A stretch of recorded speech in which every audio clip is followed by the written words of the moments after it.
And it's 7:30. We're trying to start a cult. Got to be on time. Cults are punctual. Doesn't mean they're good. Just saying they're punctual. Yeah, let's let that run for just a second. I gotta refill my coffee.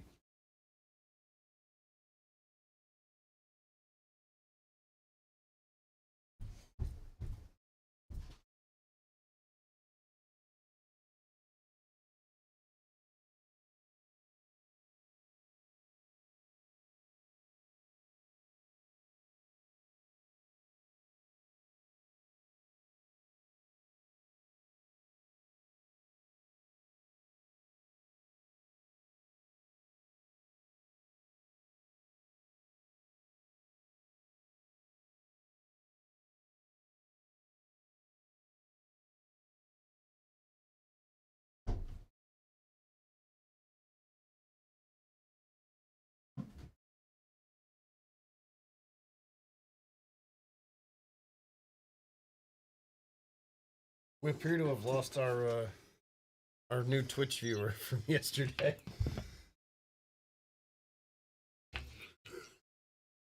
I was amused to see Habeas and them talking about what a knucklehead Measure was in the infamous thread yesterday. Okay. Here we go. If you support a federal minimum wage. Okay. Walker, you did not raise your hand, so I'd like to ask you, first of all, why not, and what would you do to help Southern do?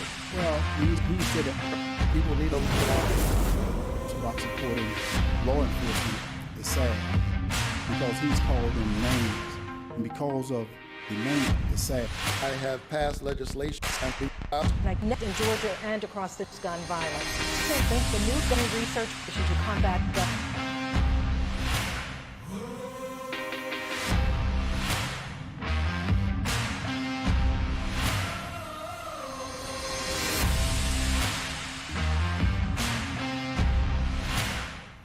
And good morning. Yes, good morning indeed. Part 2. We don't do a lot of two-parters, do we? No, we don't. No, we don't. Well, let's not abuse the privilege. No, we tend to just hang around for an extra 15 or 20 minutes. Well, let's... We're eventually going to force ourselves to become an hour-long show. Yes, well... So, Biscuits with First Blood, good morning. I see Crackshot and both Danny's, so we are poll positive this morning, rock and roll. Good morning, Scrimshaw, who already said good morning to everybody for us, so we appreciate that. And there's Ben with GCM, morning. And hey, Poncho. Let me, by the way, say, on my birthday, GCM bought a coffee, so thanks. Yeah. Like, that was awesome. I didn't get as much birthday love as I thought I would have gotten, but I got some. Like, I got a fair amount from the pretty Danny, so, which doesn't surprise me because she's pretty freaking awesome. But you know, it is what it is. So, part 2. Do you want to have any fun, or do you want to jump straight into? You know what? Part 2? I want to go ahead and jump straight into it because we've got a lot to try and cut through today, and basically we're gonna try to get through the rest of the debate analysis today, and then we'll cover the closing statements tomorrow morning before we open up the phone lines. Sound good? Sure, because there's honestly nothing to cover with the Kemp and Stacey Abrams debate. Like, because that also happened, and if I'm being honest, Kemp did fine. Abrams did fine, and the libertarian that they let on stage flipped the fucking table over and shit on the chessboard. Yeah, it was what they do. And there's so much about libertarianism that I agree with, that I think they're more correct than the Republicans on.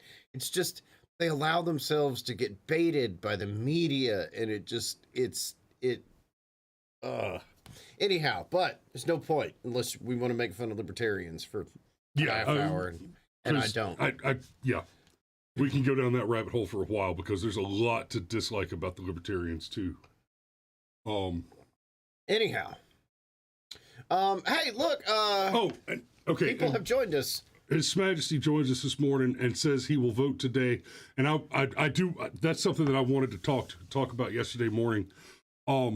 So I'm sure many of you are like me. You're getting tired of the random text messages. Hey, we didn't see your name yet.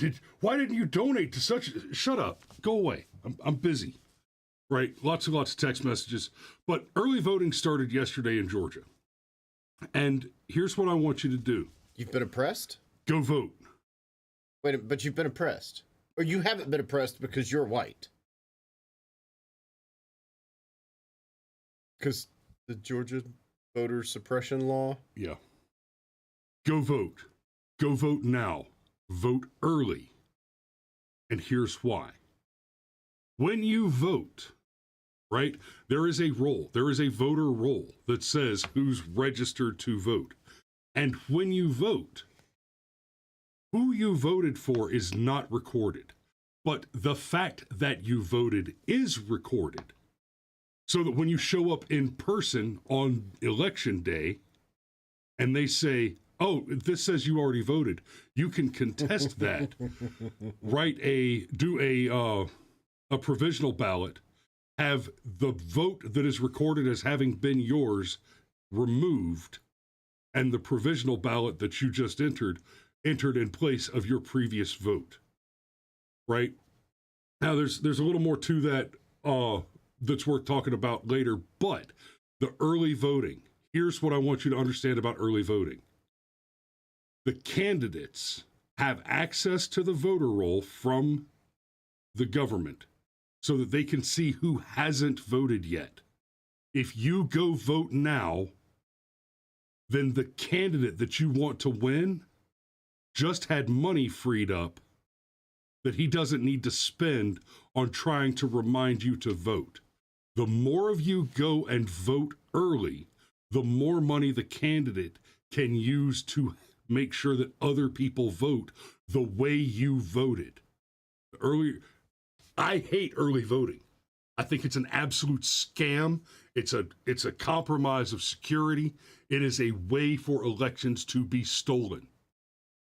But not the 2020 election, though. If you're gonna fight a war, and the enemy doesn't want to play by the same rules you do, you're a sucker if you let them win. Now, if I had my way, we would all vote on the same day. Plain and simple. Makes sense. But that's not what the enemy wants, because you must never, ever forget the principal difference tactically and strategically between Republicans and Democrats. Republicans run political campaigns. The Democrats are engaged in the conduct of war. What they want is to see you dead. Fight back. Start by voting early to free up the candidates' resources so that they can go after turnout. That's how we win. Now. All right, now. Let's do it. Gun violence in 30 years. According to a Pew Research poll released in July, 78% of Americans think the new gun law will do little or nothing to reduce gun violence. I just want to say real quick, it's not baffling to me. Okay, Cameron, calm down. Woosah, okay?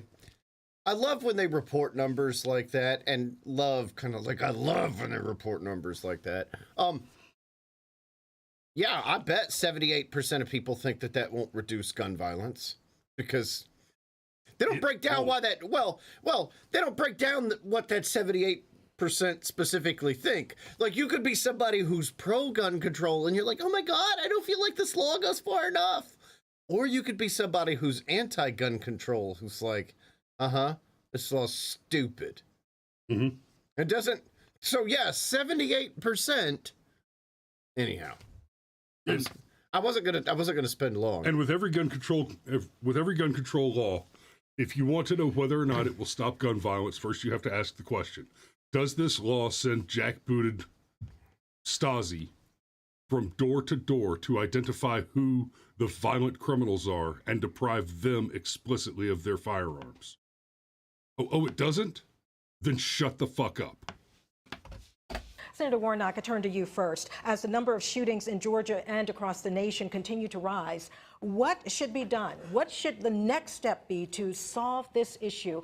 You have to answer this question, sir, and I give you 1 minute. Repeal all federal gun law?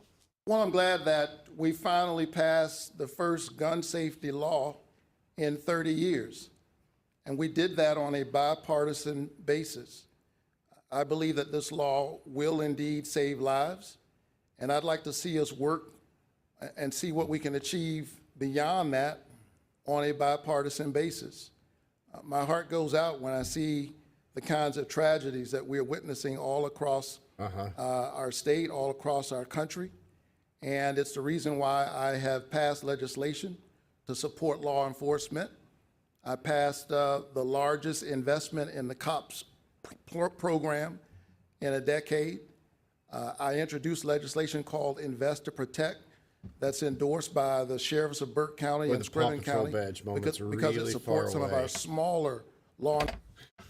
I introduced this legislation that's supported by 2 blue counties.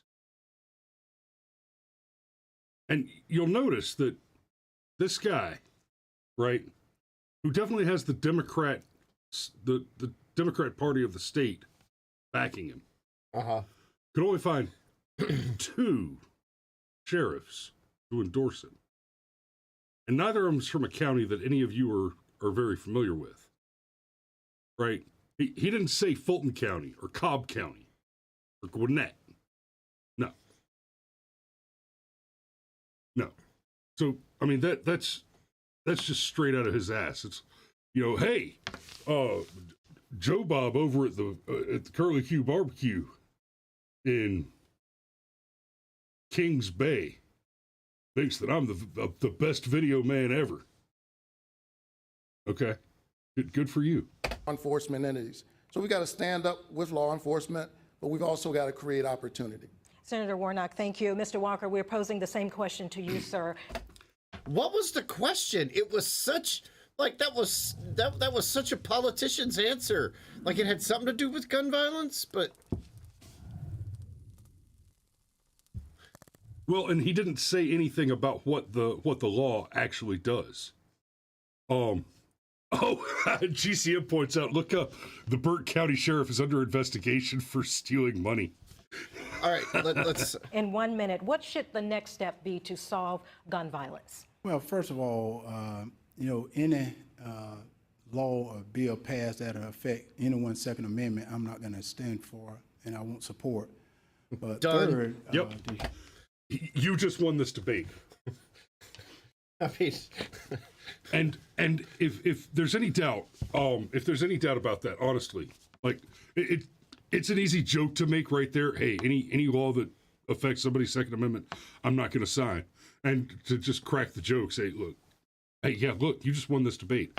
I would like to point you to the Canadian truck convoy, the protest convoy. yeah, they might be armed. They might be armed, so we're not going to go in there. Not That's they right, are government. armed. Be afraid. They might be armed.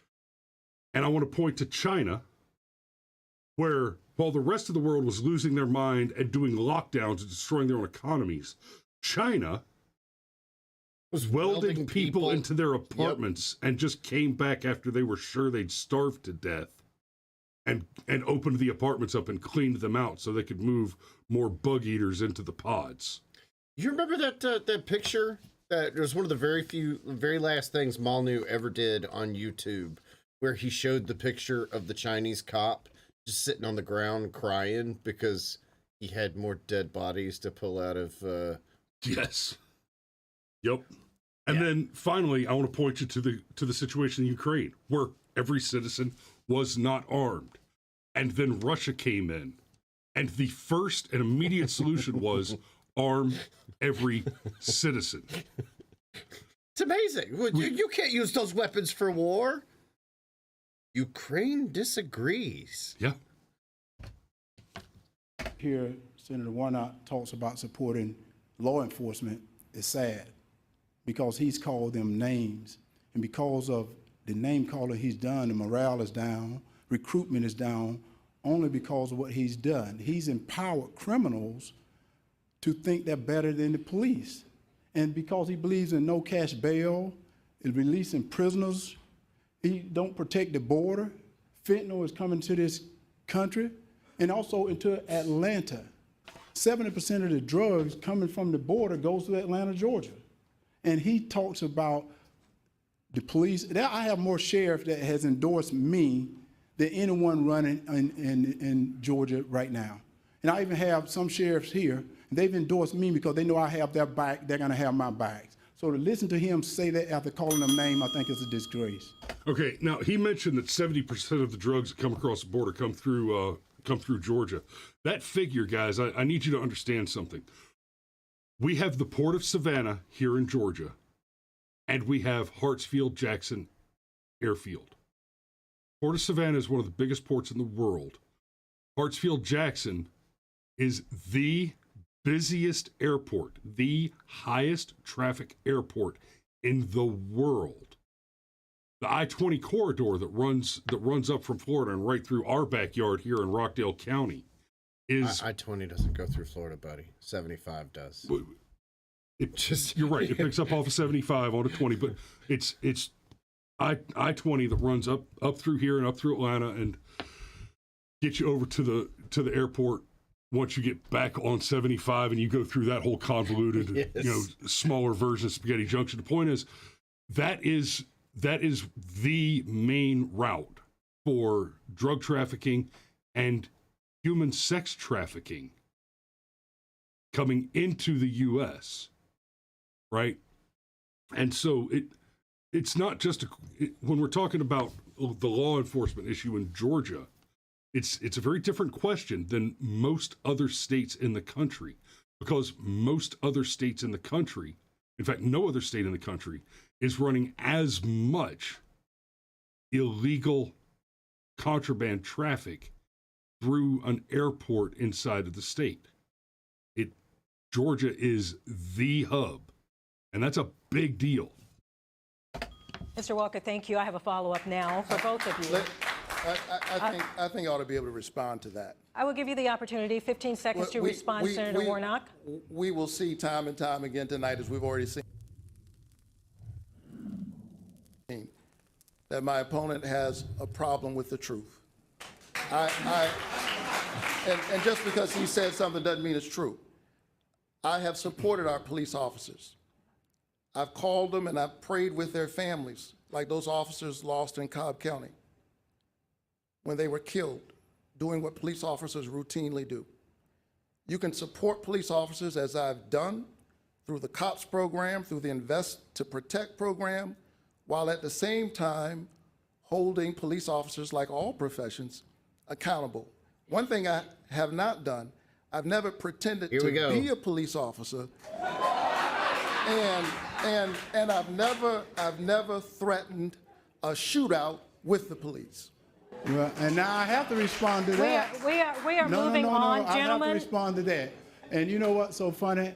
I am work with many police officers, and at the same time, Mr. Walker, Mr. Walker, Mr. Walker, Mr. Walker, excuse me, Mr. Walker, When he said a problem with the And so, Mr. Walker, Mr. Walker, Mr. Walker, Mr. Walker, shut up. and listen here, Candy Crowley. This isn't the first time in this debate that they've given Warnock a chance to respond to something Walker said and then tried to shut Walker down when he was clearly owed a fair response. Well, apparently Warnock needed as much help as possible. Yeah. Okay. Look, we don't even have to go into it because, look, first things first. Okay. It's not a prop. Yeah, it's not something. Look, all the Paw Patrol jokes and all the Party City Badge jokes. Okay, there's a reason why the left is memeing that particular couple of seconds of the debate and none of the rest of it, because it's the only time Walker even looked marginally weak. And if you know the context, you know that he's worked with the Cobb County Sheriff's Department for 15 years, and you're gonna have people say, "Well, he was honorary." Yeah. Yeah. Yeah, we know. But we agree. When did he say he was a sworn peace That's officer? correct. That's correct. That's correct. So they really want to. I mean, Warnock's been working with some church for who knows how many years, and nobody's accusing him of pretending to be a preacher, even though he's clearly not an actual preacher. You know, there's another section of the debate. So anyhow, you're gonna have people say, and look, and they have these clever rebuttals to that too. They'll say, I've had people say this to me. Well, funny how Cobb County doesn't have a record of that. Really? Oh, That's it. Cobb County doesn't have a 15-year-old record of an honorary certificate. Now, turns out Herschel kept it and tweeted out. So no, and I really went down the rabbit hole on this because there's a lot of news articles. Even Forbes, in their write-up of this, says, well, there's no record of him being a Cobb County. Whoa, wait a minute. What do you mean there's no record? Okay, so if there's not a record, then it must be true or not true or whatever. Oh, he tweeted it out. Like you'd have to. Oh yeah, look. Yes. If Herschel's badge is Hi, this is Herschel Walker. This is the badge I flashed at the debate, and this is my sheriff, Sheriff Rowley. yes, if Herschel's badge is a prop, then I guess this badge I wear every day to protect the citizen, I guess it's a prop also. But these are real badges, and I gave this to my friend for all he's done for this country and this county. And let me tell you, I'm always stand behind our men and women in blue. So God bless. I mean, that's I mean, I feel like that makes the point.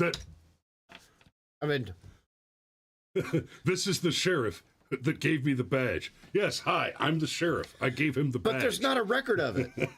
There's not a record of it. Anyhow, can we find the next section? Because I think the next thing that we wanted to cover was the man, it's funny, Ebenezer Scrooge Church. Like that? Like that? Death for African American youth. Mr. Walker, in 30 seconds, No, that's- why do you believe this is happening? And what would Day because he but they are clearly concerned with their own interests. Well, recent published reports say, This is it. talk about a property that your church owns, Columbia Towers at MLK Village in Atlanta. It's a home for the disadvantaged. At least a dozen lawsuits have been filed by residents evicted for not being able to pay their rent. Some of the outstanding balances are less than $30. As someone who receives more than $7,000 a month for a housing allowance from Ebenezer Baptist Church, how do you explain this to Georgia voters who are... Did you see his eyes squint? Look at this face. He hates this question. Yeah. He would have rather you asked him about that time he ran over his wife's foot in the middle of an argument. And to be clear, what I think happened when he ran over his wife's foot, he was probably trying to pull one of those stunts where like he, whips it out. Right. And like, I don't think he actually meant to run his wife over. I think he was just being stupid. Right. And that What he happened. did wasn't spouse abuse so much as reckless endangerment. Yeah, exactly. Exactly. Okay. He's probably less guilty of vehicular assault than he is of negligent bodily harm or something like that. I'm driving too fast for conditions, at least. Okay, but I mean, You're driving too fast for conditions. Well, what were the conditions? There was somebody under your damn car. But I mean, look at that. This is the question Yeah. he did not want, like, at all. Yeah, he's livid that he's even being asked this question. struggling currently to make ends meet? Well, let me say that serving in the United States Senate and continuing to serve my church is the honor of my life. And it gives me a lens through which to do the work that I'm doing. But here's why you know I'm running against a desperate candidate. Here comes the Anytime projection. a candidate would stoop to the level of trying to sully the name, he and his allies, to sully the name of Martin Luther King Jr.'s church, and John Lewis's church. You know that's a desperate candidate. Okay, so yesterday. How dare you, Sully? How dare you, Sully? So yesterday, that shithead Measure made a couple of comments about how, somebody making an appeal to authority, and I can't even think of what he was referencing. The point is, but there it is, right there. I'm super important because I work at Martin Luther King's church. And John Lewis's church. And John Lewis's church.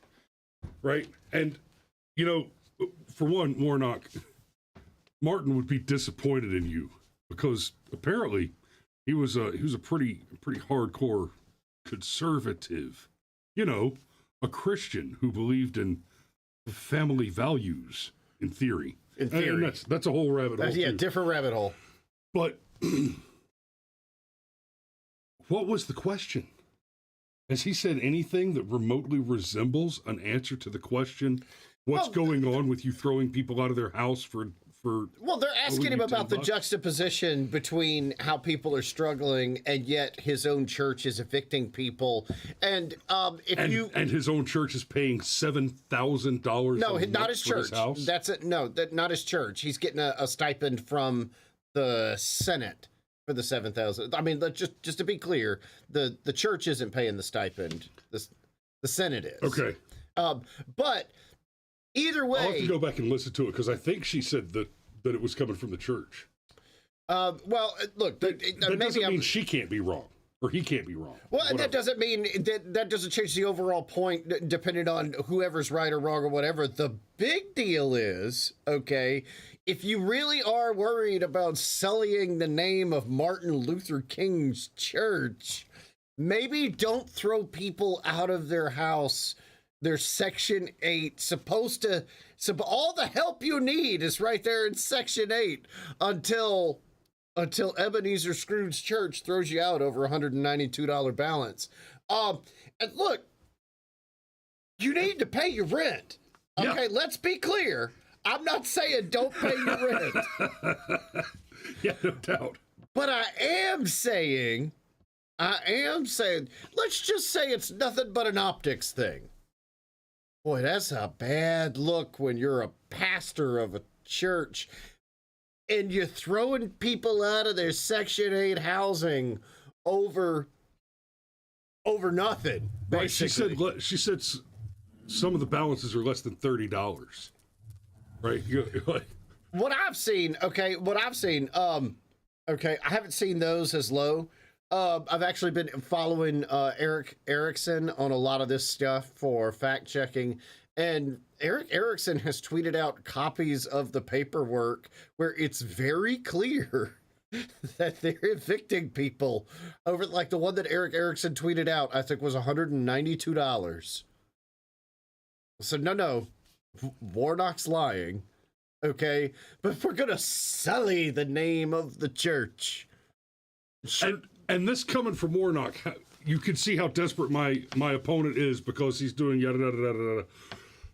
We're talking about the guy that ran ads where they took clips of footage from the interview where Herschel and his ex-wife came out to talk about his episodes of mental illness for which he has sought treatment, and they talk about this debate too. And they carefully edited and cropped it to make it look like Herschel wasn't there, and ran it with headlines like "Bombshell: Herschel's ex-wife comes out to talk about things as if you didn't already know them." We already knew them because Herschel and his ex-wife came out and did a very candid interview about them.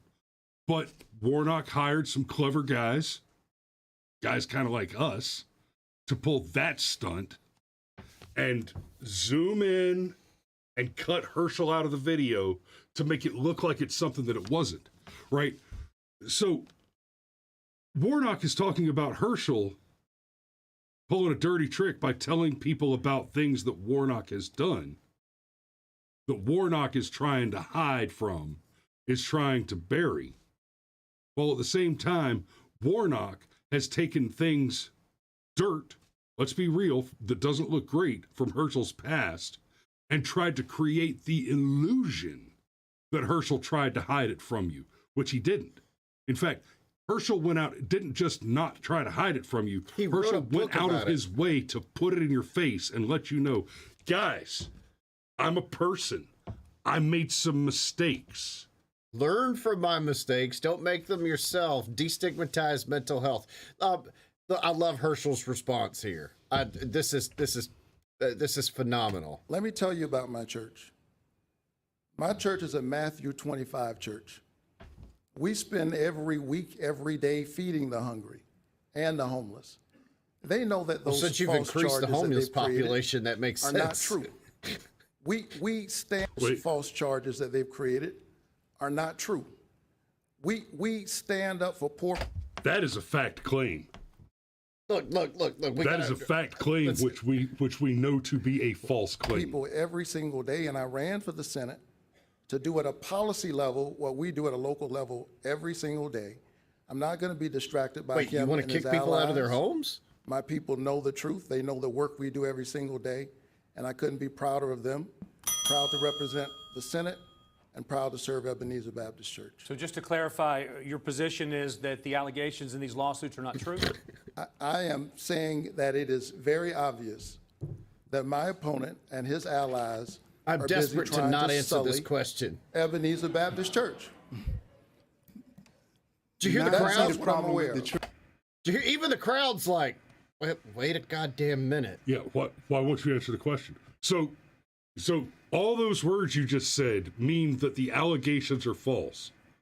No, that's not what I'm saying. What I'm saying is this other thing that, right, so the allegations are true.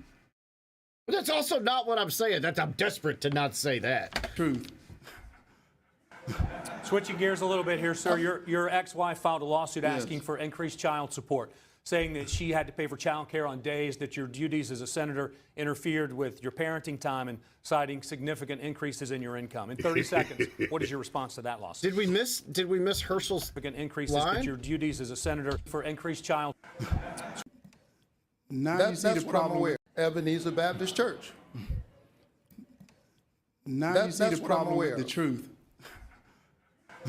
Switching gears a little bit here, sir. Your ex-wife. That's not the line I truth. wanted to. That's not the line I hear it. wanted to get. Switching gears a little bit here, sir. Your ex-wife said, now you filed a see the lawsuit problem with asking the for truth. increased child support, saying that she had to pay for child care on days that your duties as a senator interfered with your parenting time, and citing significant cut increases in something? your Did we income. In miss 30 something? seconds, what is your response to that? It must have come out of order from where we tried to play it. Listen, Okay, so now I've went lost through my it. spot. While here. that was a painful period before I came on. I don't care I about wanted And that I Herschel's support line them about in I didn't every write the single way. article, Senator. Right. that a father does. Highlighted allegations of past domestic violence. They've raised questions about how transparent you've been as far as your resume. In 1 minute, how do you respond to vote? Look, it's 8 o'clock, and I still want to. The other one that I really wanted to get to was the who will you vote for in 24 Right. question. Do you think? Let's do that tomorrow morning, and do the open phone lines after that. Part 3? Really? Part You know what, 3. though? I think it's important because this debate, and I said it yesterday, and I really want to reiterate the point, okay? If you've ever, as a regular person, wished you could get in and you could debate somebody like Raphael Warnock that's going to say, what I'm saying is, but, they're sullying the church, and I'm doing the work, and it says, we're a Matthew 25 church. And they're just full of shit. They're lying, and they're doing what I find to be the most aggravating form of lying, which is just completely circumnavigating the entire question. Right. Like, if you're going to lie, own it. Lie. Have some conviction, even if you're a piece of shit. But you don't want to do that, do you? Because you know good and damn well your church might out of this one.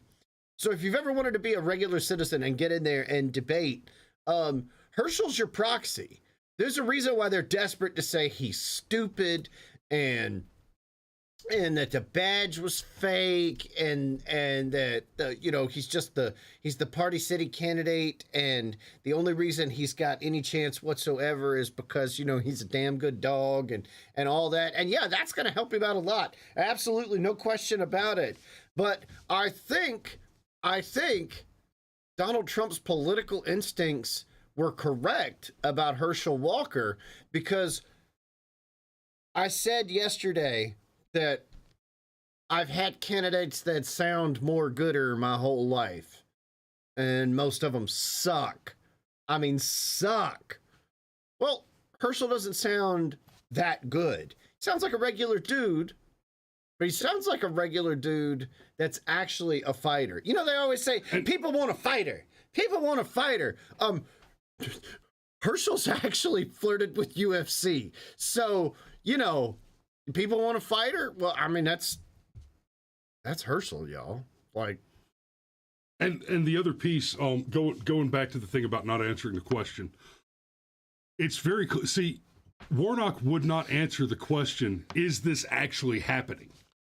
And he would not say, this isn't actually happening. But by contrast, Herschel wrote a book about his sins. But Warnock would not say, he said the words, these allegations are false.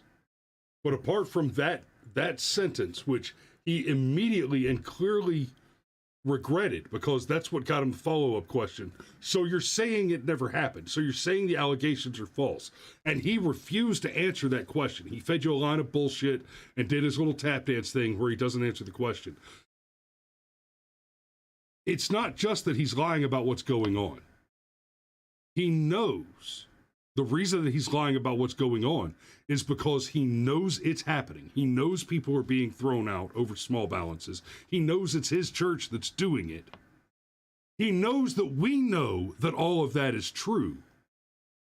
He knows that if that comes to be proved to be true, he knows that if his voters, not just the general population, but specifically his the people that get on the bus to get the free fried chicken on the way to the polls, he knows that if his bus riding chicken eaters find out that he's been throwing their aunties and grandmas out on the street because they can't afford a bucket of free fried chicken, that they're not going to show up, no matter how much fried chicken he tries to feed them. And so he knows that what he's doing is as wrong as can be, and is scared to death to admit that he's kicking your mamas and your aunties and your grandmamas out on the street, because he knows damn well that his target voter base is looking at him right now, and they're saying, he's skin folk, he ain't kinfolk. Did I hit the highlights there? Did I make that one? Did I stick that one?